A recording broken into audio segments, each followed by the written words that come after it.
দুনিয়া যেখানে মরণ লেখা এখন আমাদের সিজন আসতেছে। কালকে আমি আব্দুল্লাহপুর যাবো কেরানীগঞ্জ, পরশুদিন মদনপুর যাবো আল্লাহ দিনে। তবু এখানে আসছি কেন?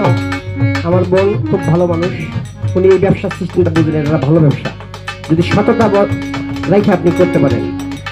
তবু আমি আসছি কেন? আমাকে গত সপ্তাহে ফোন দিয়েছে, আমি একটা মেয়ে শিল্পী দিতে পারি না। আমার অনেক ছাত্রী আছে আমার নাম বলে, কিন্তু আমি উস্তাদ হতে পারি না, এখনো যোগ্য না।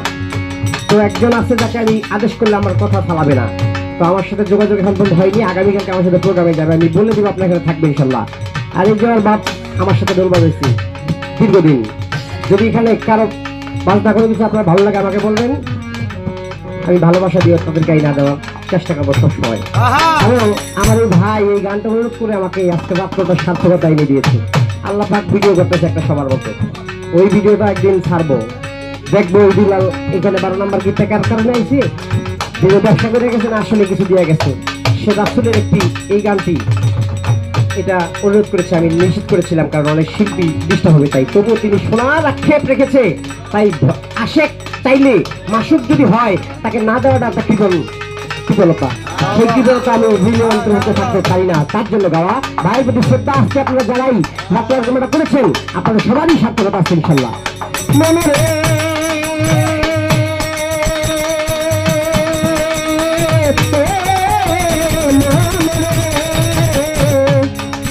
আরে একদিন আলী মক্কার ঘরে ফজরে দিন নামাজ পড়ে আয়না দিয়ে আপন সুরত দেখে না প্রণয় সুরত দেখিয়া আলী মনে মনে উঠে বলি আমার মতো এত সুন্দর নাই আর বলি আয়। সেদিন দুই মানে খারাপ ছিল, সেদিন দুই মানে খারাপ ছিল, আলী গাইলে বাইরে সাগর চলে আয়, যার যেখানে মরণ লেখা যায়, যেখানে মরণ লেখা যায় সাগর দুনিয়া যেখানে মরণ লেখা যায়, যার যেখানে মরণ লেখা যায়। মনে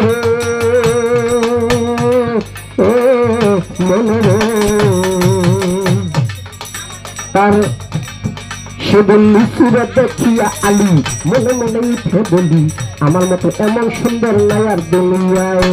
ইমাম দুই ভাই কয় পিতারে, আব্বা হুজুর কই আপনারে, শোনেন শোনেন আব্বা হুজুর বলতেছি আপনায়, আপনার থেকে বেশি সুরত আমার মায়ের গায়ে, মায়ের বাতনি এক সুরত আছে, বলি বাবা আপনার কাছে, গভীরাতে গেলে সেই সুরতটা দেখা যায়।